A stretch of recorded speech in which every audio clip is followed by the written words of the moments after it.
Assalamualaikum warahmatullahi wabarakatuh. Mohon maaf mengganggu waktunya Bapak. Sebelumnya saya mendapat instruksi dari calon guru penggerak Angkatan 9 Kabupaten Indramayu untuk mewawancarai minimal 2 orang sekolah di lingkungan sekitar terkait dengan salah satu tugas dari pendidikan guru penggerak. Bapak di sini adalah sebagai kepala sekolah saya, di mana Bapak menjadi kepala sekolah di sana. Terima kasih ya Pak atas waktunya. Baik, jadi sebelum memulai pertanyaan, saya akan memberi pengantar sedikit mengenai apa yang akan saya tanyakan. Jadi di dalam pendidikan guru penggerak yang sekarang saya ikuti ini, saya masuk kepada materi pengambilan keputusan di dalam sebuah dilema etika. Dilema etika sendiri berkaitan dengan proses pengambilan keputusan, di mana hal tersebut berkaitan dengan hal yang benar lawan kita. Jadi ada situasi mungkin Bapak sedang mengalaminya, satu sisi yang ini benar, sebenarnya tidak ini benar, jadi bingung gitu. Ada istilah yang kedua di sini, ada yang disebut dengan rujukan moral. Rujukan moral ini hampir mirip dengan teori. Tapi yang membedakannya adalah kalau rujukan moral sendiri, yang satunya benar, yang satunya salah. Benar lawan salah. Jadi sering berbeda ya Pak ya. Sekarang kita mulai pertanyaan yang pertama ya Pak ya. Selama ini bagaimana sih Bapak dapat mengidentifikasi kasus-kasus yang merupakan dilema etika ataupun rujukan moral? Guru informasi adanya cukup sulit. Nggak apa-apa Pak, pelan-pelan aja. Tapi mungkin saya pengen untuk memberitahu atau sekedar sharing hasil pembicaraan. Itu menurut saya adalah pengambilan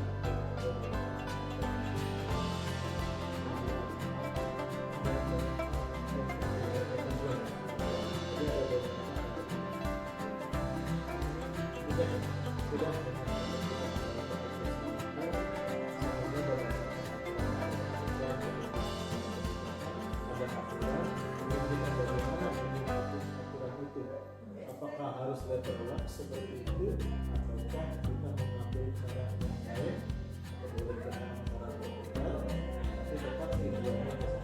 Karena cara berputar itu mereka adalah beberapa bagaimana etika moralnya itu yang pertama tidak melanggar aturan sejauh mungkin itu tidak melanggar aturan. Kemudian yang sering saya gunakan itu teman-teman yang dikenal kebijakan tersebut itu biar mereka ini loh dengan begini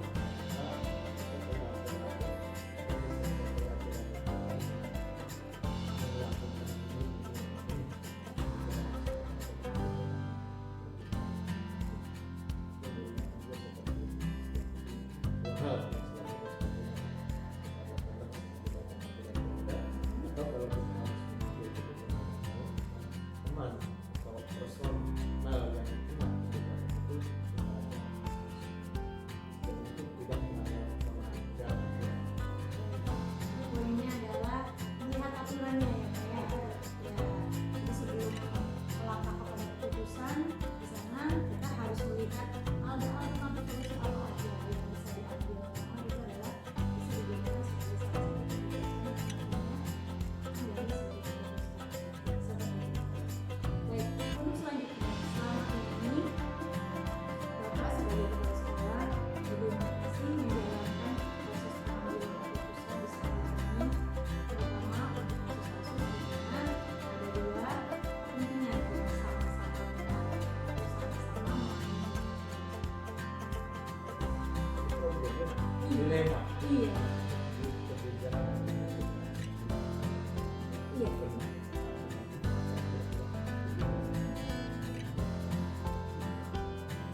namanya bijak itu membijak sebuah aturan. Iya. Tidak melanggar, Iya. cuma kita mengambil jalan berputar Iya. agar keputusan itu atau aturan itu bisa dibaca.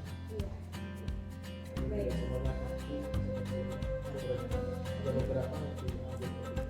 Namanya juga kebijakan. Kalau harus seperti itu ya bukan kebijakan, ya aturan. Baik. Oke. Selanjutnya langkah-langkah atau prosedur apa yang bisa Bapak lakukan sebelum mengambil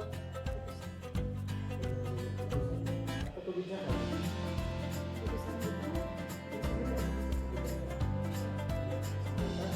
Bisa diskusi, yang pertama lihat aturannya. Kalau bank ini tidak bisa diambil kebijakan orang lain, kalau seperti itu harus kita lakukan. Jadi kalau memang sebuah aturan agak sulit kalau langsung saya lebih suka berdiskusi karena saya berpikir bahwa kepala sekolah itu bukan orang yang paling hebat. Nah, yang namanya kepala sekolah bagi saya adalah seorang yang memanage. Sementara di lain pihak saya berpikir bahwa manajemen adalah bagaimana kita mempengaruhi orang untuk bisa melaksanakan tujuan yang sudah kita tetapkan. Ya, saya lebih suka berdiskusi, ngobrol, dan mengatakan dan hal ini kebijakan. Akhirnya bagaimana bisa langsung seperti itu atau kita harus mengambil cara yang berbeda. Yang jelas selama kebijakan yang dahulu tidak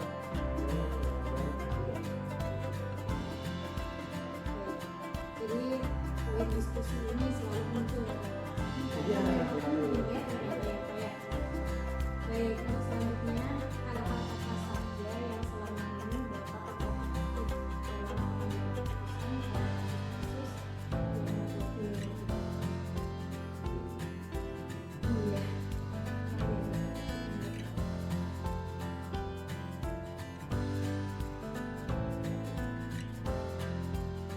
Yang pertama kita lihat masalahnya apa. Masalahnya apa? Kalau memang masalahnya bersumber dari person itu sendiri, ya kita pahami. Tapi kalau masalahnya dari aturan, atau masalahnya menyangkut orang-orang lain dan banyak pihak di situ, maka kembali saya lebih suka berdiskusi dalam hal tersebut.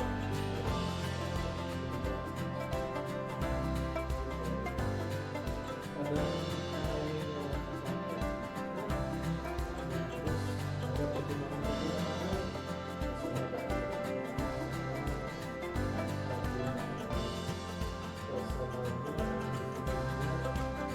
menjalankan kebijakan itu, dan juga mungkin kalau saya kadang-kadang melihat kedewasaan seseorang itu tidak kebijakan yang akan berpengaruh pada seseorang. Kemanusiaan itu biasanya pertama, individu, kemudian kedewasaan.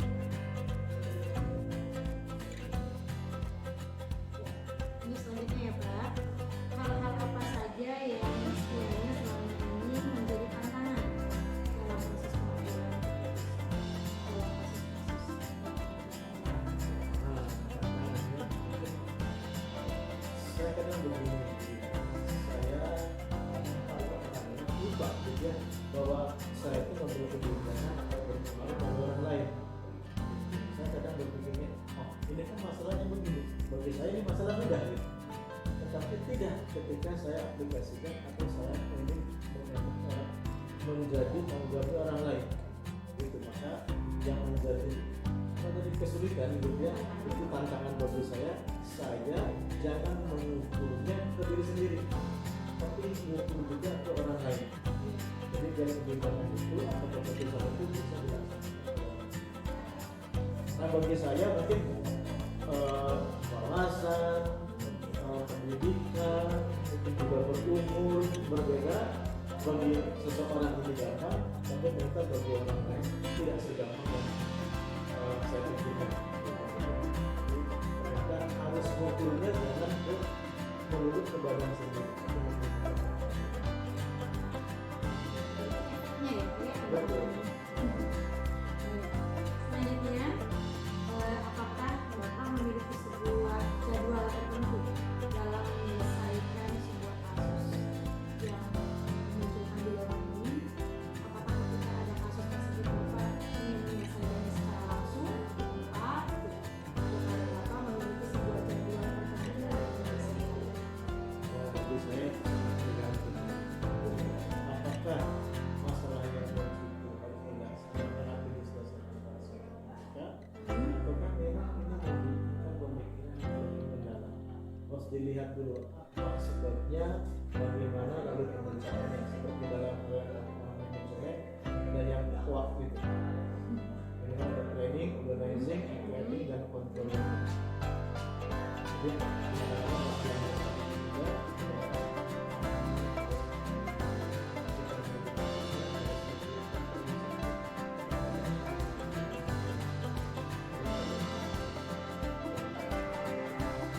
Jadi tergantung masalah dibilangnya seperti apa. Kalau yang ringannya mungkin diselesaikan. Atau bahkan saya bisa didelegasikan, oh ini mah bagian ini di sana saya selesaikan di bagian itu juga dalam hal karena kepala sekolah tugas lainnya adalah mendidik teman-teman.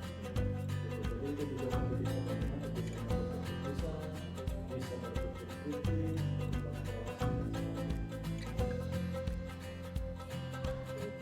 Selanjutnya, Mbak, adakah seseorang atau faktor-faktor yang selama ini mempermudah atau membantu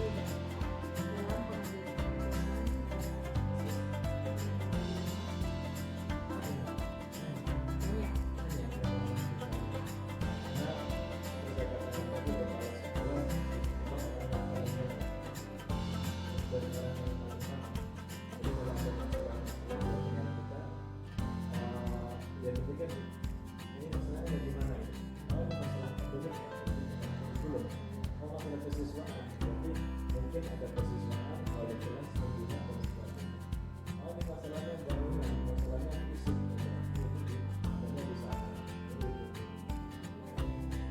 banyak? banyak yang membantu saya. Kalau sendirian ya mungkin nggak akan tertangani semua. Tidak pelaporan dan kemudian manajemen itu sebenarnya saya.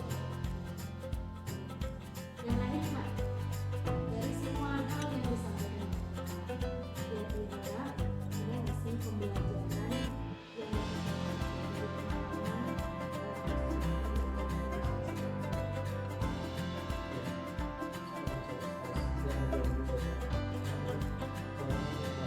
seperti apa tuh Pak,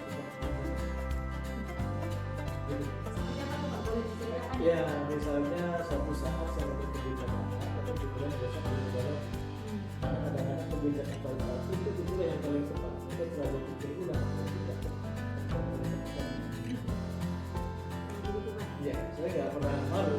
Jadi kalau dia kalau sekolah masalah mindset ya nggak masalah bagi saya. Karena memang kebijakan itu ada yang saat itu harus diambil kebijakan keputusan, ada juga yang setelah diambil kebijakan yang setelah dipikir ulang, oke ada yang lebih.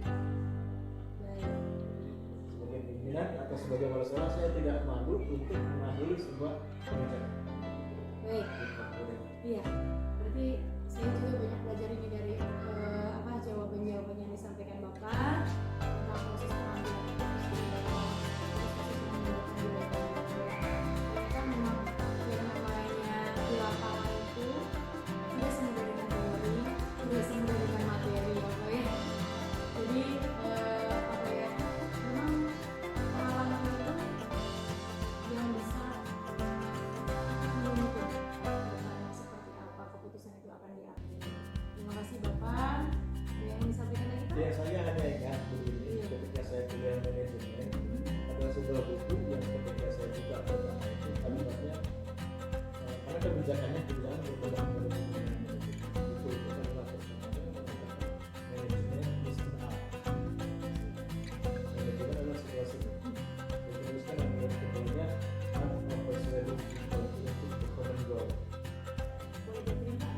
Iya. Seni mempengaruhi orang untuk mencapai tujuan bersama. Karena ya tentu akan berbeda-beda. Ini kemudian saya sudah bahas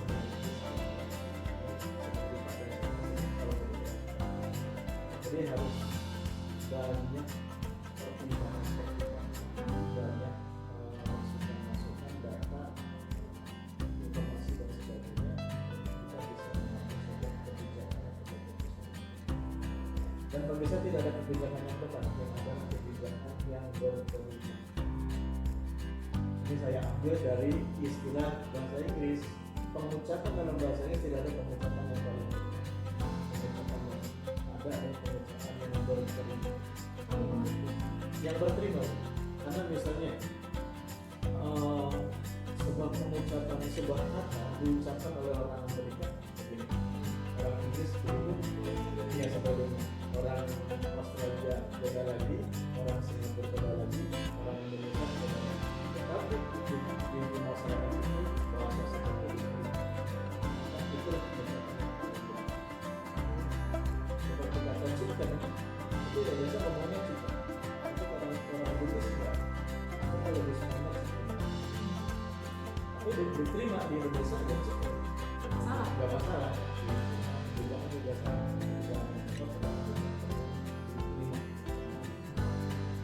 Baik Bapak, terima kasih Bapak semua informasi dan masukannya.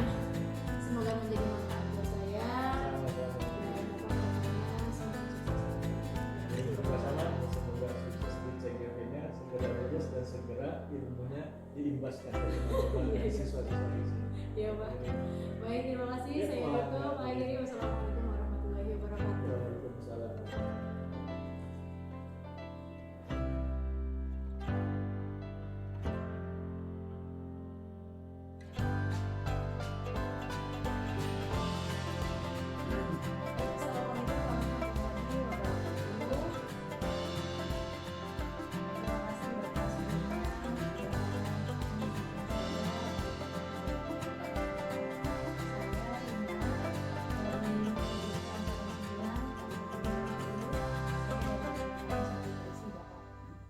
Jadi saya ditugaskan untuk mewawancarai 3 kepala sekolah terkait dengan pengambilan keputusan dalam sebuah kondisi atau situasi yang menimbulkan sebuah dan di mana di sini kalau dari pendidikan di penggerak yang saya ikuti di sana ada 2 istilah Bapak.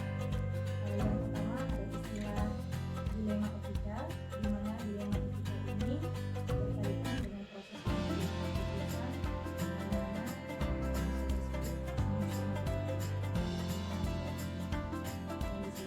terjadilah dilema. Istilah yang kedua di sini ada yang namanya juga bututan moral, di mana bututan moral ini hampir mirip dengan dilema etika. Kalau rujukan moral sendiri perbedaannya adalah terletak pada sesuatu yang benar lawan salah. Jadi seperti itu perbedaan dari antara dilema etika dan rujukan. Jadi saya akan mengajukan beberapa pertanyaan ya Pak ya terkait hal ini.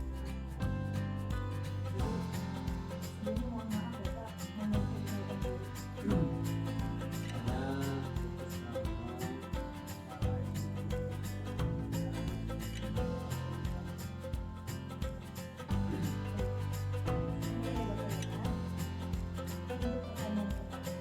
Selama ini, selama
strategi yang pertama harus saya lakukan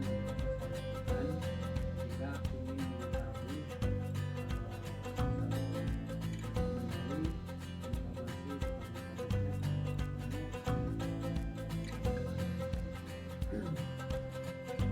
Jadi harus dilihat dulu ya Pak ya, masalahnya apa, lalu kronologisnya seperti apa.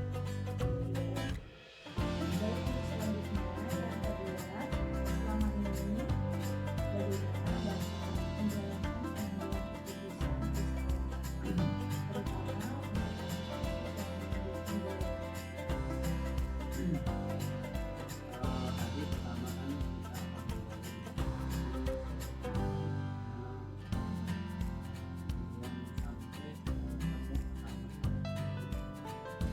biasanya penggalian informasi itu sudah dimulai dengan tidak hanya informasi dari yang bersangkutan yang bermasalah ya, tetapi juga dari orang sekitarnya.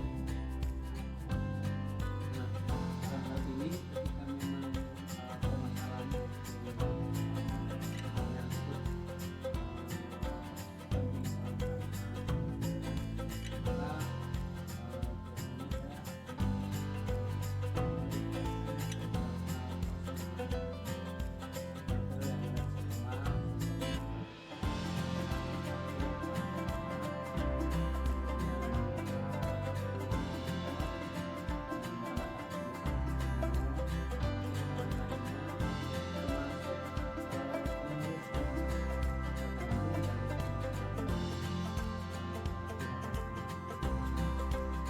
bisa jadi ketika masalah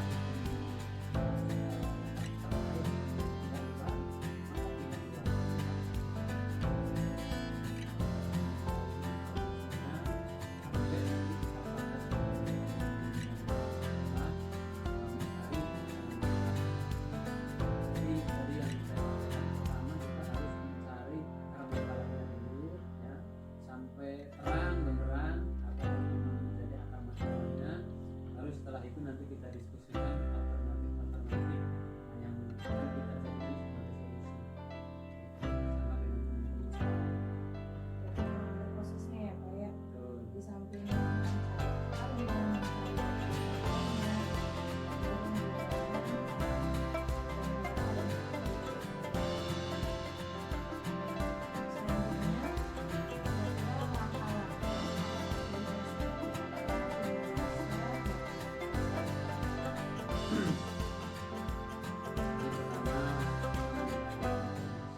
Melalui wawancara,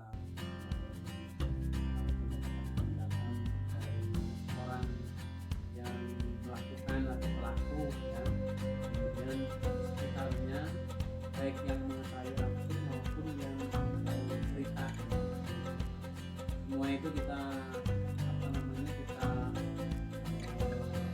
mintai keterangan dan mencari informasi banyak-banyaknya.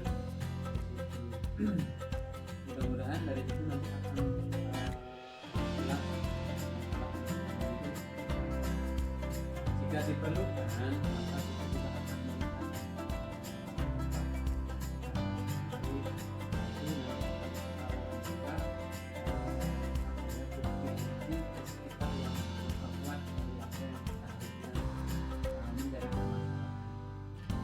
kemudian mencari informasi dan mempelajari dari berbagai regulasi, karena ketika ada masalah dan terkait dengan regulasi, sementara regulasinya kita tidak pahami, maka nanti keputusan yang kita ambil itu nanti akan berbenturan dengan regulasi, bisa berbenturan dengan regulasi, sehingga ketika kita mau menyelesaikan masalah wajib sebenarnya kembali memahami regulasi.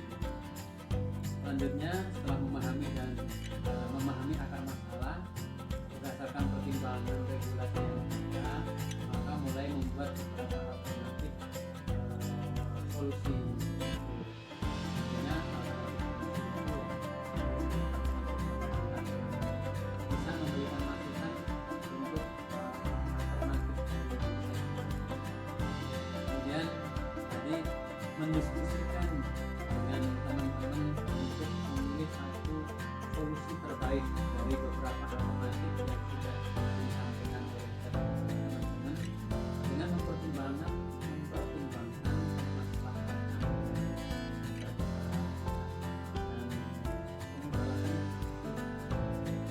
syukur-syukur tidak ada mudorot. Tapi biasanya ketika permasalahan di etika itu selalu ada gitu. Karena masing-masing pasti akan ada mudorotnya, gitu, ada masalahnya. Nah, kita ambil yang mudorotnya kecil gitu, yang masalahnya yang besar. Itu mungkin Bu Ina. Jadi diambil yang lebih meminimalisir yang selanjutnya kira-kira apa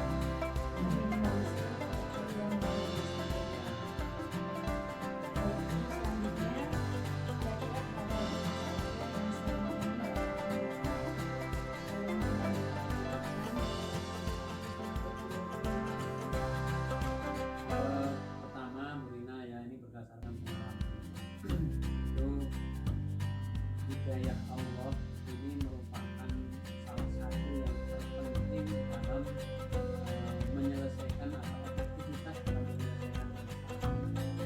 Ketika Allah itu sudah memberikan hidayah kepada yang bermasalah, maka mungkin sedikit dari sentuhan kita saja itu masalah akan bisa selesai dengan sendirinya. Karena itu memang inti permasalahannya kadang di situ.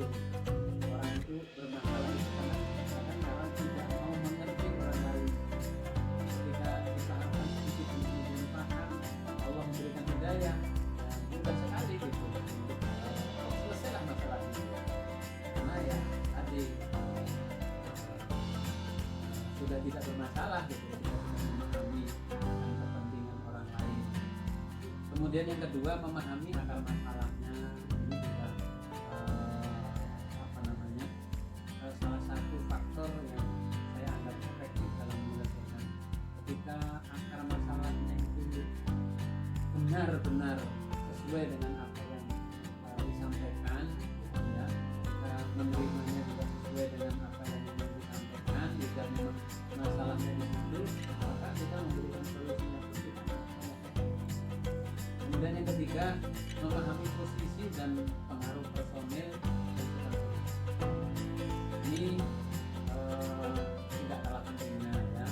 Nah, memang seseorang yang bermasalah itu punya pengaruh yang besar terhadap lingkungannya. Tapi juga harus memahami gitu, karena apalagi kalau yang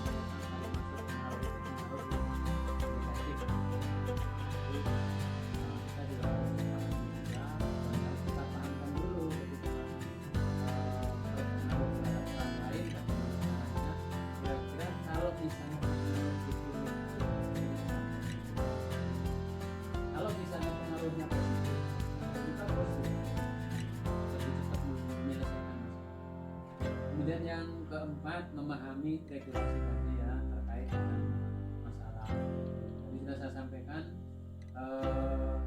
ketika terkait dengan regulasi, permasalahan itu benturan dengan regulasi, itu kan kita harus paham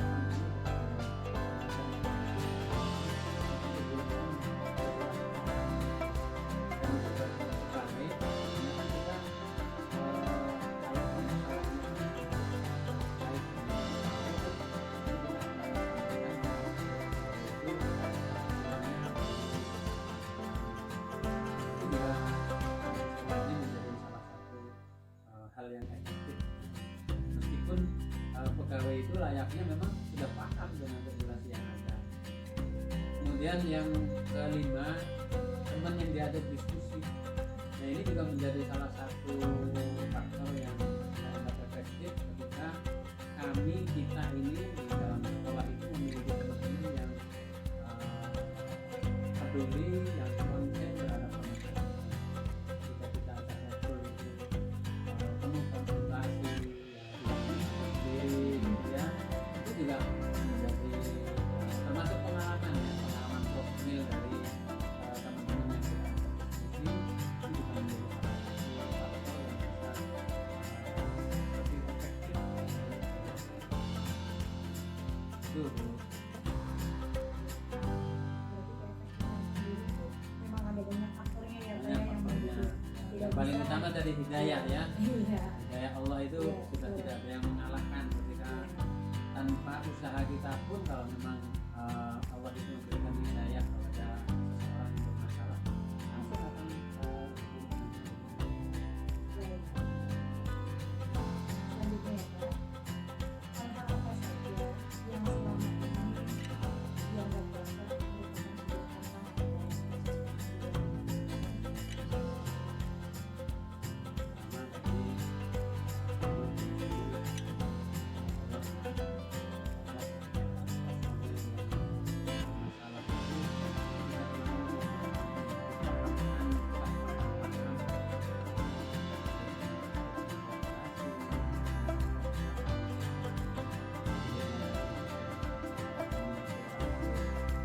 memang intinya ke personal yang sedang bermasalah ya. Jadi jika personal yang bermasalah itu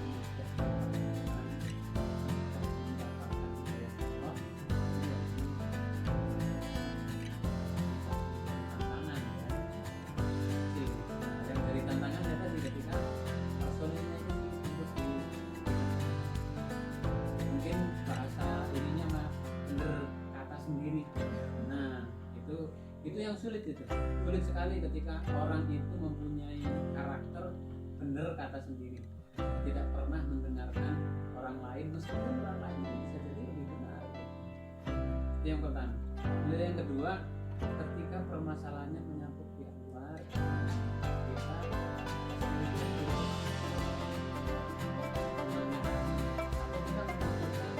pihak luar juga untuk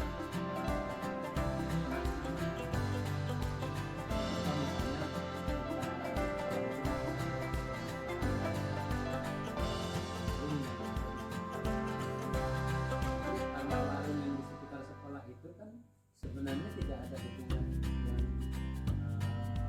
secara organisatoris ya dengan sekolah kan nggak ada gitu, sehingga ketika misalnya kita mau mengajak ada kerjasama gitu ya, maka kita butuh pihak luar yang misalnya dari pihak desa, pihak kecamatan, pihak RT, mungkin kepolisian gitu untuk juga bersama-sama.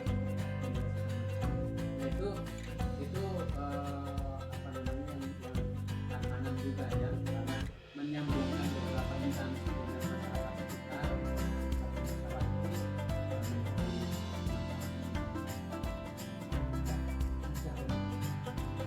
kemudian ketika kita belum memahami regulasi terkait dengan masalah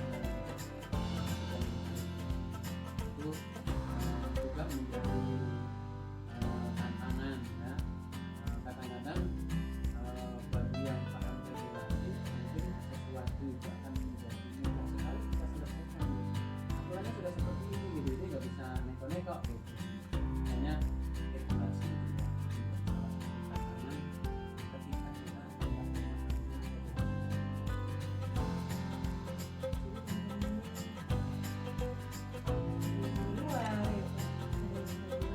kita tidak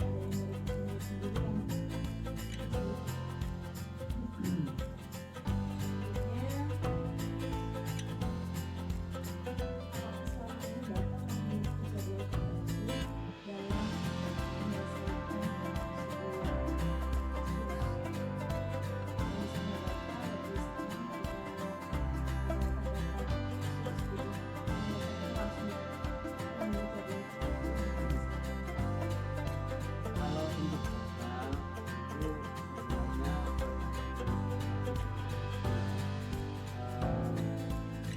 mungkin ketika memang kita penyelesaiannya itu membutuhkan kehadiran orang dan masalah sementara orang itu nggak setiap saat bisa kita hadirkan, itu mungkin yang membutuhkan hal tertentu sebut saja ya, contohnya berarti kita menunggu dari seseorang itu ya yang memang tidak setiap saat bisa kita minta untuk hadir gitu. Yang prinsip bagi saya ketika masalah itu muncul meskipun belum jelas, salah satu juga kita memang ada kesempatan lalu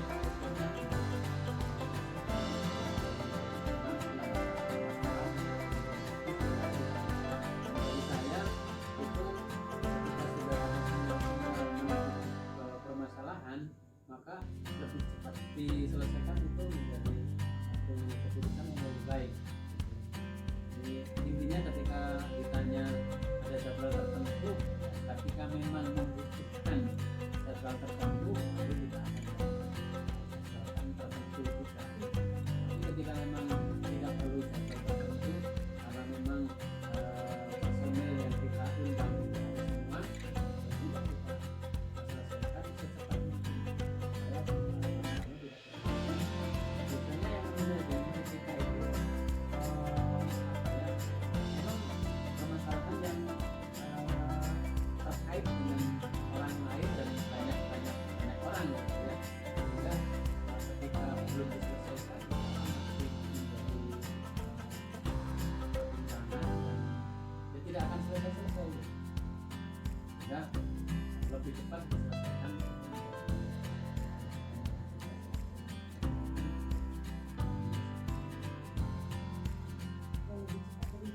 Betul.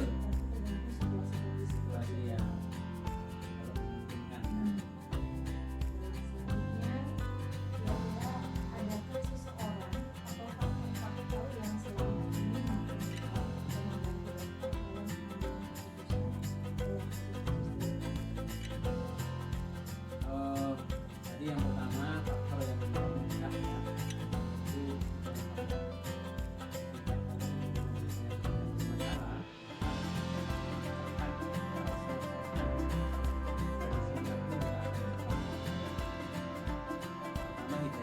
kemudian yang kedua tergantung pada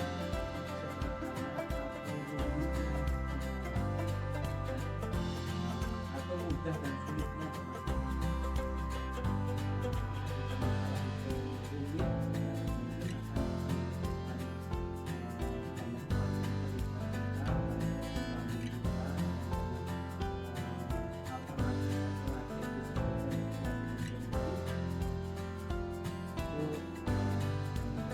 kemudian yang ketiga, karakter dan pemahaman personel yang sedang bekerja. Tadi terkait dengan yang pertama sebenarnya ini tentang hidayah ya. Ketika seseorang itu mudah diberikan pemahaman tentang permasalahan yang sedang dihadapi, maka akan mudah juga gitu. Jadi tadi ya, hidayah Allah itu ketika memang kita memberikan komunikasi,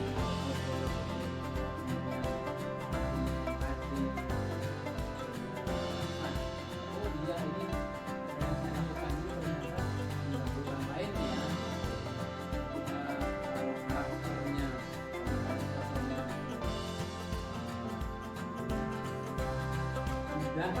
mudah untuk menerima pemahaman dari orang lain, maka akan menjadi faktor yang mempermudah bagi pemimpin. Yang berikutnya, karakter dan pemahaman personil yang sedang bermasalah. Personil terkait dengan regulasi. Biasanya juga ketika yang bermasalah itu tidak paham dengan regulasi, ketika kita sampaikan regulasi yang bersangkutan ini, oh ternyata ada ya Pak seperti itu. Ya ada tidak seperti itu. Maka silahkan dibaca misalnya yang kita tunjukkan dalam regulasi. Itu juga menjadi salah satu yang mempermudah. Yang terakhir, teman yang diajak diskusi juga menjadi salah satu faktor juga mengenali mempermudah ya, membantu pengambilan. Yang terakhir Bapak, dari semua hal yang Bapak ceritakan mengenai pengalaman Bapak tadi dalam proses pengambilan keputusan dalam proses kira-kira ada hikmah yang bisa dipetik dari semua Mungkin hikmahnya adalah kita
atau seperti paling itu ya, Pak? tidak itu pengambil yang akan dipakai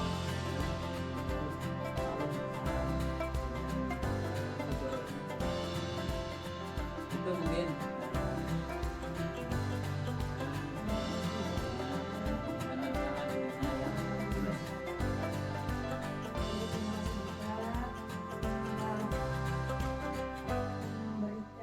menjelaskan pengalamannya mengenai proses pengambilan keputusan dalam dilema-dilema etika yang menjadi kasus-kasus yang mungkin sedikit memusingkan ya Pak ya.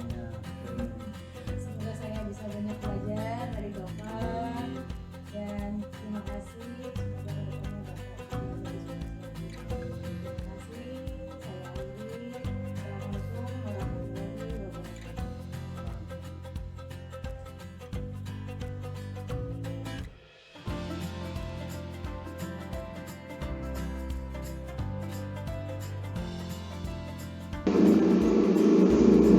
Baik, kita mulai saja ya Bapak ya.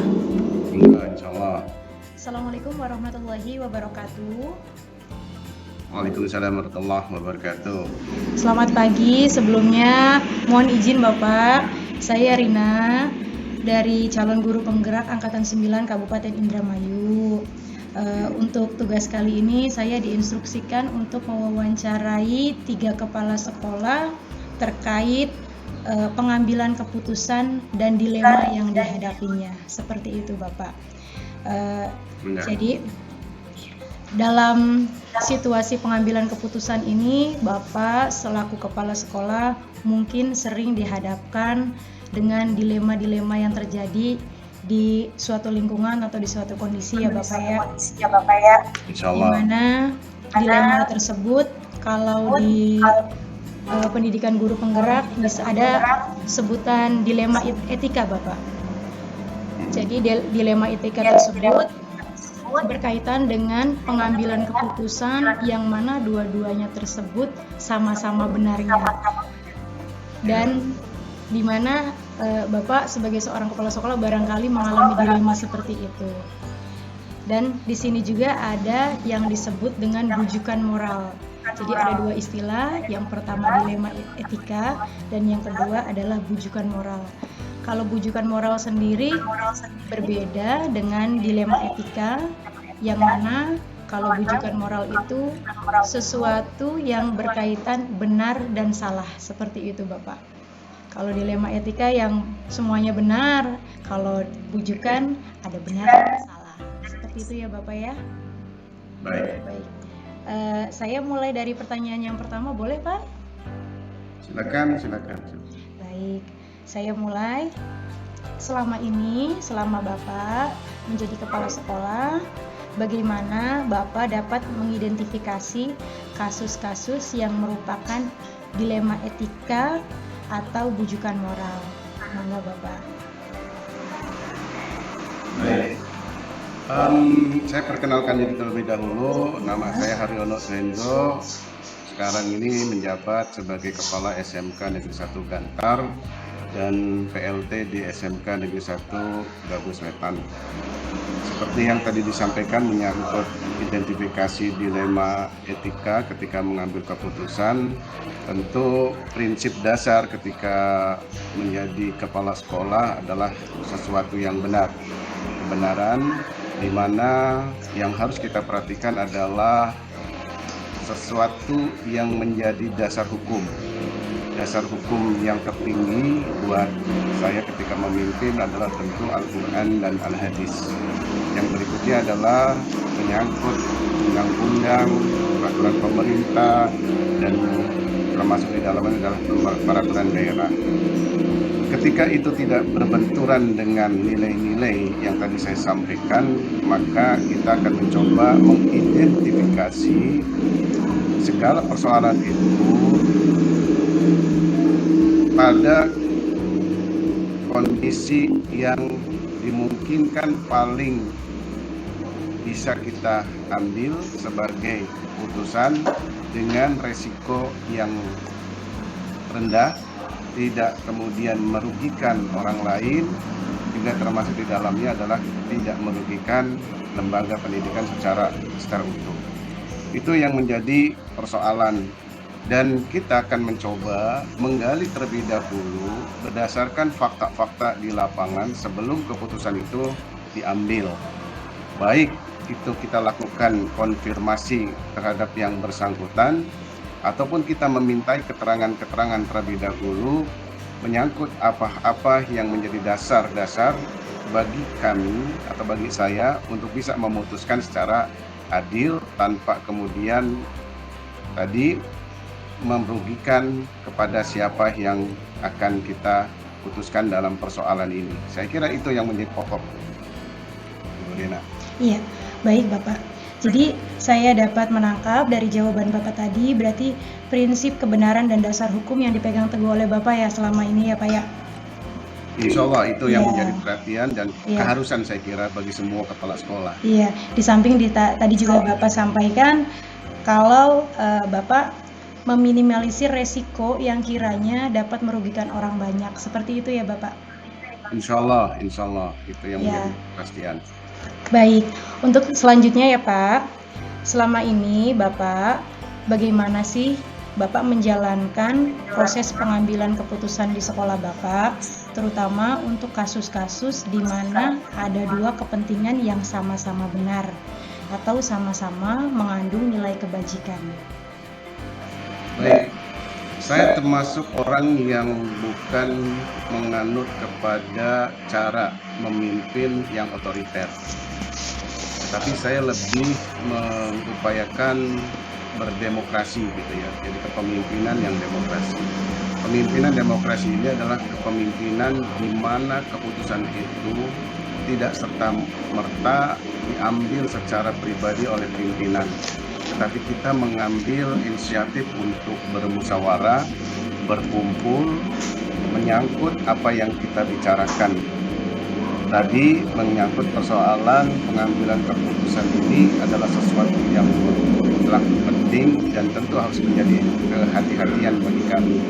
Maka kami biasanya sebelum mengambil keputusan itu adalah memintai pendapat dari berbagai rekan, diantaranya adalah wakil kepala sekolah dan Kapolri, termasuk tentu saja adalah koordinator kepegawaian, karena pemikiran-pemikiran ini menjadi penting sebelum kita mendapati putusan yang adil saya kira, walaupun keduanya adalah sesuatu yang benar gitu ya. Maka kita tidak bisa gegabah dalam pengambilan keputusan itu. Maka sebaik-baiknya keputusan yang kami ambil adalah berdasarkan musyawarah, walaupun pada akhirnya adalah hak prerogatif dari kepala sekolah untuk mengambil keputusan. Tapi intisari dari pengambilan keputusan adalah kebijakan yang lagi-lagi tidak merugikan siapapun secara langsung, tetapi lebih kepada mengangkat prioritas keutamaan kepentingan kelembagaan secara utuh. Kira-kira begitu Ibu Lila. Iya Bapak, berarti ya dalam mengambil keputusan ketika hal tersebut sama-sama benar, Bapak mengambilnya dengan hati-hati seperti itu ya Bapak ya? Jadi ya secara musyawarah, meminta pendapat orang lain seperti itu ya Pak ya? Betul. Untuk selanjutnya, kira-kira langkah-langkah atau prosedur seperti apa yang biasa Bapak lakukan selama ini dalam proses pengambilan keputusan? Baik, prosedur yang saya lakukan biasanya sebelum mengambil keputusan atau akan mengambil keputusan, tentu kita akan mencermati terlebih dahulu. Tadi di awal di mukadimah saya mengatakan ketentuannya. Tidak boleh ada berbenturan terhadap hukum yang berlaku, tatanan yang berlaku gitu ya. Karena kalau kita membenturkan diri dengan ketentuan-ketentuan yang ada, kemutlakan ada, pembenaran yang harusnya kita lakukan sesuainya dengan Quran dan hadis, kemudian kita tidak memperhatikan itu yang menjadi persoalan. Artinya apa? Artinya sesuatu yang akan kita lakukan ini, prosedur utamanya adalah melihat dasar hukumnya, baik secara keyakinan kita terhadap Quran dan Al-Hadis. Yang kedua adalah tadi undang-undang, dasar-dasar hukum lainnya. yang memang berlaku. Itu yang pertama. Yang kedua, biasanya kami setelah itu tadi tuh di pertanyaan yang kedua, kami panggil beberapa kawan-kawan yang kontekstualnya adalah mengerti dan memahami tentang persoalan ini, dimintai keterangan secara mendalam, dan kemudian baru kita mencoba klarifikasi terlebih dahulu sebelum ada keputusan yang kita ambil. Klarifikasi terkait dengan persoalan yang berlaku, yang berjalan terkait dengan seseorang misalnya. Maka setelah ini kita dapati dan kemudian kita bandingkan, dicek dan kebenaran dan sebagainya, maka baru kita mengambil keputusan. Keputusan itu sekali lagi adalah prerogatif dari kepala sekolah yang kapan waktunya harus bisa diambil secara cepat dan tidak membentur apapun serta tidak merugikan siapapun. Karena prinsip dasarnya bagi kepala sekolah sesungguhnya adalah pertama, tidak boleh menutup jalan air, ini prinsip. Yang kedua, tidak boleh menutup jalan orang, dan yang ketiga ini adalah tidak boleh menutup karir orang. Sehingga putusan itu bukan didasarkan atas kebencian terhadap seseorang, tetapi benar-benar diambil putusan itu berdasarkan memang keharusan yang harus kita lakukan untuk mendapati manfaat dari putusan yang kita ambil. Kira-kira begitu, Bu Lina. Luar biasa sekali Bapak, saya jadi tergugah. Terima kasih, Bu Lina. Baik, selanjutnya hal-hal apa saja yang menurut Bapak selama ini dianggap efektif dalam proses pengambilan keputusan pada kasus-kasus dilema etika seperti itu, Pak? Oke.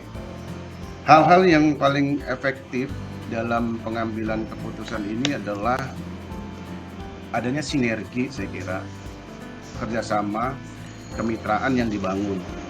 Itulah bagi kami secara utuh, bagi saya secara pribadi, tidak boleh bagi kepala sekolah membuat sekating pemisah antara kepala sekolah dengan guru. Proyeksi utamanya adalah semua adalah mitra kerja. Tidak boleh ada yang lebih tinggi dan lebih rendah di sana. Kenapa itu tidak boleh ada yang lebih tinggi dan lebih rendah? Maksud saya pertegas, kepala sekolah tidak boleh merasa kedudukan yang lebih tinggi dibandingkan dengan wakil kepala sekolah atau guru-guru lainnya atau siapapun yang ada di dalam sekolahan. Kenapa? Karena semuanya adalah mitra kerja. Kalau kita berbicara mitra kerja, maka kedudukannya menjadi sama, levelnya jadi sama. Ketika levelnya jadi sama, maka setiap orang boleh jadi akan sangat mudah untuk menyampaikan perihal pendapat, perihal masukan, nasihat, dan apapun itu tanpa harus dia ketakutan. Tetapi kalau kepala sekolah membuat degradasi, pembatas, merasa dia paling tinggi, maka yang terjadi adalah tidak akan ada komunikasi dua arah yang berjalan. Efektivitas dalam pengambilan keputusan ini akan bergantung terhadap jalannya komunikasi dua arah antara mitra. Saya tidak mau menyebut bawahan karena tidak elok, tidaklah baik, tidaklah bagus dalam pendidikan, tapi yang paling pas adalah kemitraan. Maka mitra ini insya Allah akan memberikan masukan-masukan yang baik, masukan-masukan yang bagus, tanpa kemudian kita berpikir lebih jauh bahwa mereka benci kepada kita ketika dia memberikan masukan kepada kita. Jadi inilah efektivitas sesungguhnya ketika kita akan mengambil keputusan di antara dua hal yang sesungguhnya adalah masuk kepada dilema etika tadi. Iya, Pak. Ya, insya Allah ini yang paling efektif karena pemikiran satu orang tentu tidak lebih baik dari pemikiran banyak orang. Dan jangan salah, setiap orang bisa menyampaikan berbagai pendapat yang benar, yang kadang-kadang kepala sekolah juga tidak pernah bisa merasakan itu. Kira-kira gitulah, Bu Rina. Iya, berarti kita harus bersinergi gitu ya, Pak. Jangan sendirian. Betul, Ibu Rina. Iya. Betul. Baik, untuk selanjutnya nih Pak, terkait tantangan. Selama ini adakah tantangan dalam proses pengambilan keputusan terkait dengan kasus-kasus dalam dilema etika seperti itu, Pak? Baik. Tentu setiap menemui berbagai tantangan. Dua hal yang harus dipikirkan. Satu sisi mungkin, saya ambil contoh, pimpinan menghendaki sesuatu yang itu tidak pernah bertentangan. Tapi satu sisi tidaklah connect dengan apa yang menjadi kebutuhan di persekolahan. Ini adalah dua hal yang tentu harus menjadi pertimbangan. Maka kita biasanya tidak akan mengambil keputusan itu secara tergesa-gesa, tapi kita akan mencoba dengan cara pendekatan dua-duanya bisa diakomodir. Dari pimpinan kita bisa diakomodir, dari bawahan atau situasional di persekolahan pun kita akomodir, hingga putusan itu tidak berpihak kepada satu atau dua pihak lainnya, tetapi kita mengambil putusan di tengah yang menguntungkan keduanya. Ini sulit saya kira, benar, dan ini perlu keberanian dari seorang kepala sekolah ketika memutuskan ini, karena tidak boleh kepala sekolah hanya menyenangkan pimpinan tapi kemudian menyakiti bawahan. Tidak boleh juga bawahan dipersenangkan tapi kita tidak taat terhadap pimpinan. Dua hal ini keduanya harus berjalan seiring sekata, sehingga tidak ada satu sama lainnya yang merasa diuntungkan dan merasa dirugikan. Kita akan membuat putusan itu putusan yang keduanya diuntungkan atau keduanya dilaksanakan dengan baik selama itu tidak bertentangan dengan Al-Quran, Al-Hadis, dan ketentuan undang-undangan yang berlaku di negara kita. Itu yang menjadi poin. Baik, itu dari tantangan ya Pak ya. Untuk selanjutnya, Bapak memiliki sebuah jadwal tertentu tidak kira-kira dalam menyelesaikan sebuah kasus? Apakah Bapak tipe orang yang harus langsung menyelesaikan masalah tersebut di tempat, ataukah Bapak lebih suka memiliki jadwal tertentu untuk menyelesaikannya? Seperti itu. Baik. Bapak.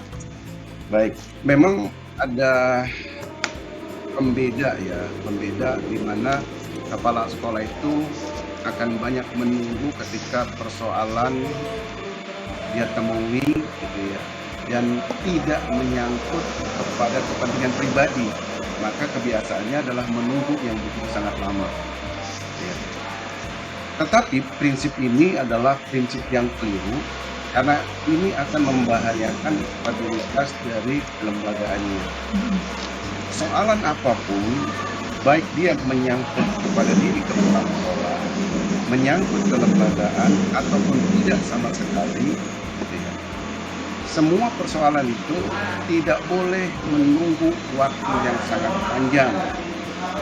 Kalau memang sesuatu persoalan itu terjadi, maka hal yang patut dilakukan oleh kepala sekolah adalah menyelesaikan pada saat itu.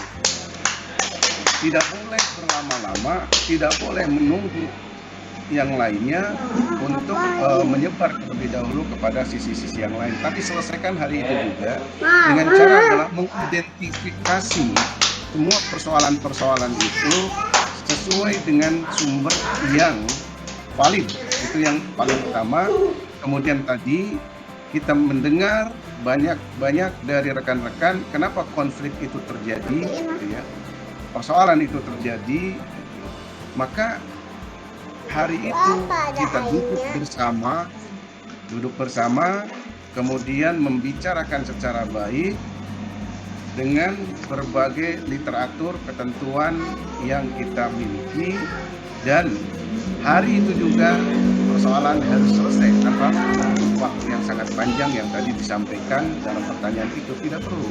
Hari itu ada masalah, hari itu juga selesaikan. Baik. Saya kira gitu, Bu Ena. Baik. Berarti semakin cepat semakin baik ya Pak sebenarnya ya. Jangan ditunda-tunda. Ya. Kalau ditunda-tunda nanti semakin mengakar seperti itu ya Pak. Benar. Iya. Baik. Selanjutnya ya Pak ya. Kira-kira dari Bapak, adakah seseorang atau faktor-faktor apa yang selama ini dapat mempermudah atau membantu Bapak dalam proses pengambilan keputusan dalam kasus-kasus dilema etika? Baik, karena iklim yang harus kita bangun tadi, pertama kemitraan yang harus ada pada kelembagaan, terutama adalah pendidikan. Yang kedua, tadi juga diungkapkan oleh saya, bahwa lembaga pendidikan itu harus berpijak kepada sesuatu yang benar, pada sesuatu yang benar. Ketiga, musyawarah adalah menjadi bagian terpenting dalam pengambilan keputusan, sehingga ketiga faktor ini adalah sesuatu yang paling mungkin buat kita akan bisa memutuskan sesuatu secara mudah, gitu ya. Kenapa? Karena tadi kepercayaan kita berikan, kesempatan kita berikan, keleluasaan berbicara juga kita berikan, sehingga semua persoalan kecil apapun itu kepala sekolah mutlakannya bisa mengetahui dengan cepat, karena sistem kemitraan yang kita gulirkan. Semua orang berbicara, silakan, mengkritik pun tidak masalah. Nah, ini yang paling penting nih ya. Kenapa kepala sekolah sangat sulit untuk mengambil putusan, tidak mudah mengambil putusan? Karena tadi kepala sekolah kadang-kadang egois, bahwa dia tidak termasuk pada bagian dari sistem pendidikan itu. Padahal sesungguhnya dia adalah motor penggerak dari sistem untuk berjalannya. Egoisme ini mutlakannya dibuang habis, dikikis habis kalau ingin mempermudah pengambilan keputusan. Saya kira itu yang menjadi dasar kami ketika memimpin di berbagai sekolah yang pernah saya jalani, termasuk pada hari ini pun kita membuka keleluasaan, dan kepala sekolah tidak boleh alergi dengan kritikan, kepala sekolah tidak boleh alergi dengan pendapat-pendapat yang masuk, kepala sekolah tidak boleh juga alergi dengan nasihat dari kawan-kawan. Jangan merasa dirinya paling tinggi, paling besar, paling bisa mengambil keputusan, dan jangan ada egoisme bahwa saya adalah kepala sekolahnya, Anda tugasnya apa. Nah, kalau ini yang terjadi akan sangat sulit untuk bisa mengambil keputusan secara bijak. Saya kira itu, Bu Rina. Iya, berarti kita harus benar-benar menjaga kemitraan kita juga ya Pak ya? Insya Allah harusnya begitu. Itu, ya. Baik, ini ada pertanyaan terakhir Bapak. Enggak. Dari semua hal yang telah Bapak sampaikan, kira-kira pembelajaran apa saja yang dapat dipetik dari pengalaman Bapak dalam mengambil keputusan yang berkaitan dengan dilema etika? Baik, saya kira yang paling bisa saya petik adalah perlunya kita berdemokrasi, perlunya kita mendengar. Banyak kepala sekolah pintar berbicara, egois ngambil keputusan, tapi tidak pintar untuk mendengarkan. Kepala sekolah selalu mengambil inisiatif apa yang disampaikan adalah sesuatu kemutlakan yang benar, padahal belum tentu. Karena sesuatu yang benar tidak bisa dilihat, ditinjau dari cara kita memandang. Tetapi kita juga harus mengerti bagaimana orang juga punya hak untuk memandang pada sudut yang lain. Kebenaran bisa saja tadi dikatakan pada dua sisi yang berbeda. Kepala sekolah mengatakan A adalah benar, tapi belum tentu bagi guru mengatakan A itu adalah yang benar. Dia bisa saja mengatakan B lah sesungguhnya yang paling benar. Oleh karena itu, kita harus banyak mendengar dari semua pihak tanpa kita mengecilkan mereka atau mengecilkan mitra kerja kita. Karena lembaga yang baik, lembaga yang bagus dalam konteks pendidikan ini ketika semua bekerja sama bahu-membahu membuat regulasi yang benar dengan porsi dan kemampuannya masing-masing. Musyawarah adalah titik tolak terbaik ketika kita akan mengambil keputusan. Walaupun ujungnya adalah hak prerogatif bagi kepala sekolah dalam mengambil keputusan, dan sekali lagi tidak boleh bertentangan dengan dasar-dasar hukum yang tadi pernah saya sebutkan. Itu yang menjadi konteks dari pembelajaran saya, terutama di berbagai tempat. Karena maaf, kalau kita membuat gap antara kepala sekolah dengan guru, maka tidak akan pernah ada persoalan yang bisa kita selesaikan, tapi kebanyakan justru kita akan menambah persoalan-persoalan baru dan menjadikan mereka mungkin bisa saja sakit hati di depan orang, boleh saja dia bercakap dengan hal-hal yang baik, tapi di belakang, lagi-lagi saya mengatakan, jadilah kepala sekolah yang tidak hanya pintar dalam mengambil keputusan, berbicara, tapi harus pintar untuk mendengarkan berbagai pihak untuk berbicara, walaupun dia adalah seorang satpam atau tukang sapu sekalipun. Saya kira gitu, Bu. Baik, banyak sekali yang bisa saya petik juga dari jawaban-jawaban Bapak dari 8 pertanyaan ini, di mana Bapak sebagai seorang pemimpin itu harus mendengarkan ya Pak ya, seperti itu ya. Betul. Dan itu tidak hanya sebagai kepala mungkin ya Pak, sebagai saya, sebagai orang yang guru biasa mungkin ya Kak, saya juga harus mampu mendengarkan. Jika Bapak sebagai kepala saja mendengarkan, apalagi saya, seperti itu.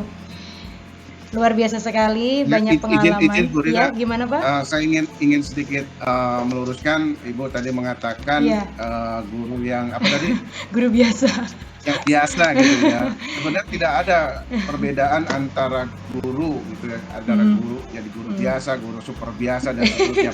Kepala sekolah adalah guru. Iya. Ini yang harus disadari oleh banyak kepala sekolah. Kepala sekolah adalah guru yang diberikan mandat, ya, berbeda dalam hal manajemen. Jadi istilahnya adalah sama-sama guru, Bu. Iya. Jadi bukan yang lain. Kepala sekolah adalah guru, ibu adalah guru, Iya Pak. kawan mitra kerja yang mengajar adalah guru. Semua kedudukannya sama, adalah guru. Tidak ada pembeda. Yang membedakan barangkali dalam sisi pekerjaan adalah profesionalisme. Baik. Senior Iya. dan junior itu mestinya harus kita lupakan, karena itu akan menggerus kemitraan. Iya. Gitu lah. Maaf Baik, ya Pak. ditambahkan. Tidak apa-apa Pak. Terima kasih tambahannya. Baik. Baik, ada yang mau disampaikan lagi Bapak barangkali? Saya kira cukup sesuai dengan apa yang Ibu kehendaki dari pertanyaan-pertanyaan. Mudah-mudahan saya berharap apa yang saya kemukakan ini manfaat gitu Ya, ya. Dan alhamdulillah apa yang itu kami manfaat, Pak. sampaikan juga atau saya sampaikan juga adalah sesuatu yang memang saya kerjakan sampai detik hari ini, insya Allah. Ya. Baik Bapak, terima kasih atas waktunya. Terima kasih. Terima kasih juga, ini pengalaman-pengalaman yang luar biasanya dalam proses pengambilan keputusan yang mungkin saya sendiri dihadapkan dengan teori-teori di sini merasa cukup rumit ya, ketika saya belum mendengar dari pengalaman-pengalaman dari kepala sekolah. Ternyata ya sama-sama rumit juga ya Pak ya, sama-sama tidak Ya. sepele, tidak simpel dalam proses pengambilan keputusan. Semoga nantinya saya bisa belajar banyak dari apa yang disampaikan Insya Allah. Bapak barusan. Terima kasih Bapak atas waktunya. Mungkin Sama Ibu, sama-sama. cukup disudahi meet kita untuk proses pengambilan keputusan dalam